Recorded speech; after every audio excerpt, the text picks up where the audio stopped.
Hey guys, this is me, Avni. So first of all, I would like to show you my 10th result so that you may be realized that from whom you are taking suggestions. So here it is. So after viewing my 10th result, I would like to inspire all the children who are in class 10th right now, and I would suggest them tips and tricks so that they could score more better than me.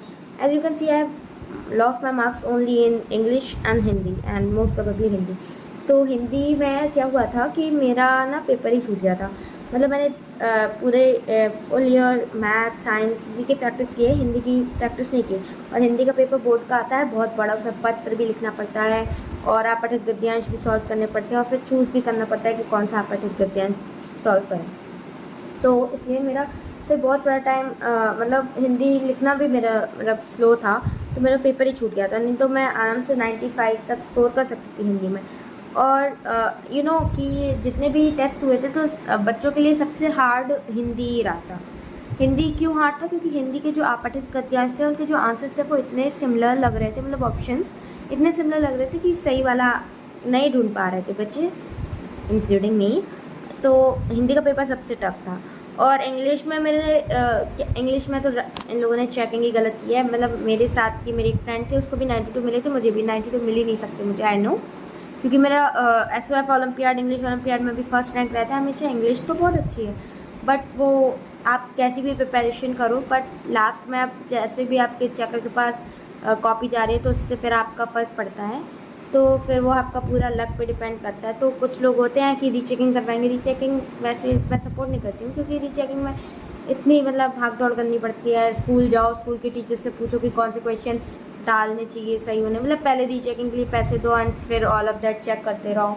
तो मेरी friend ने करवाया था English का rechecking, हम दोनों को 92 मिले थे, तो उसके इंक्रीज़ होकर 96 हो गए। मेरे भी हो सकते थे, but I didn't take it.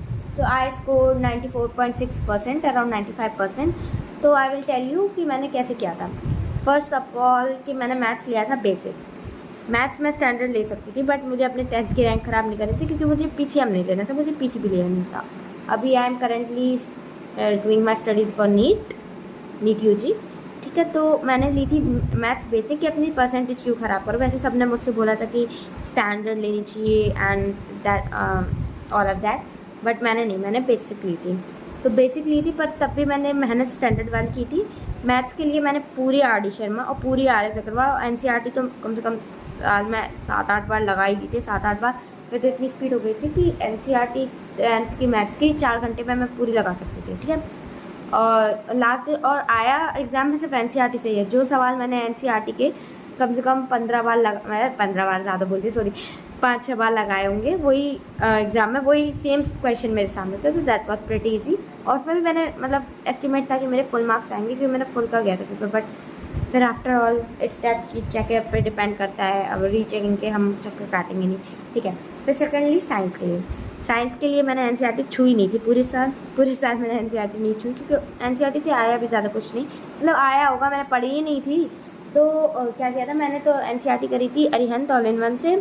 Arihant all in one पूरा लगाया था मैंने साइंस के लिए। और एडुकार्ट के जो क्वेश्चन पेपर्स होते हैं वो मतलब एंड टाइम पे मतलब जब ख़त्म हो गए थे हमारे प्री बोर्ड्स वगैरह, तब मैंने एडुकार्ट के टेस्ट पेपर्स लगाए थे। और बीच में और एक बुक लगाई थी मैंने, ओसवाल के क्वेश्चन बैंक लगा लिए थे, क्योंकि मुझे अपनी कमी में मतलब तैयारी में असर्शन रीज़न सबसे वो चीज़ थी मेरी वीक। मैंने आइडेंटिफाई की थी सारे एग्जाम्स देकर कि असर्शन रीज़न मुझसे नहीं मिलता, तो उसके लिए मैंने बहुत सारी बुक्स मतलब ये 3 बुक्स लगाई थी।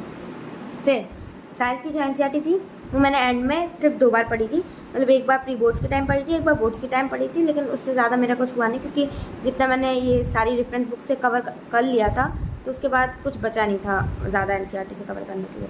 फिर थर्डली था SST के मैं क्या बताऊँ, SST के मेरे 97, मतलब मैंने जो आंसर्स लिखे थे मुझे इतना वो नहीं था कि मेरे आंसर्स बिल्कुल इतने अच्छे हैं कि पूरे मार्क्स मिलने चाहिए। बट वहाँ के टीचर्स को तो बस आंसर्स पढ़ेंगे नहीं, आपके SST का कोई नहीं पढ़ रहा आपके SST के आंसर, बस लिखते जाओ, जितने पॉइंट्स पूछे हैं उससे 1 पॉइंट ज़्यादा लिखो, बस आपको मार्क्स मिलेंगे। मेरे जो 97 आए हैं तो 3 मार्क्स में MCQ में गलत थे, क्योंकि SST के लिए सिर्फ NCERT इज़ मोस्ट इम्पॉर्टेंट। मैंने अरिहंत ऑल इन वन से की है SST, और एडुकार्ट और क्वेश्चन पेपर्स मैंने कुछ नहीं लगाया SST के, लेकिन अरिहंत ऑल इन वन से SST की। और पहले थोड़ी लैग कर गया मतलब इतने मैंने एनसीईआरटी पे फोकस नहीं किया इकोनॉमिक्स की, तो उसी में से 20 से क्वेश्चन आ गए, तो वही मेरे एमसीक्यू में गलत हो गया था 3 क्वेश्चंस। और आंसर्स तो फिर आप इतनी बार लिख लेते हो और फिर नहीं भी आता तो मन से बना के भी लिख दोगे तो कोई नहीं, मतलब स्टार्टिंग के 2 पॉइंट सही लिखो फिर कुछ भी लिखो, पूरे मार्क्स देते हैं। मैंने मतलब 2 आंसर ऐसे थे, मुझे लगा था इसमें 3 देंगे, इसमें 5 में से 2 देंगे, ऐसा लाइक टाइप, बट उन्होंने पूरे ही दिए हैं, तो 97।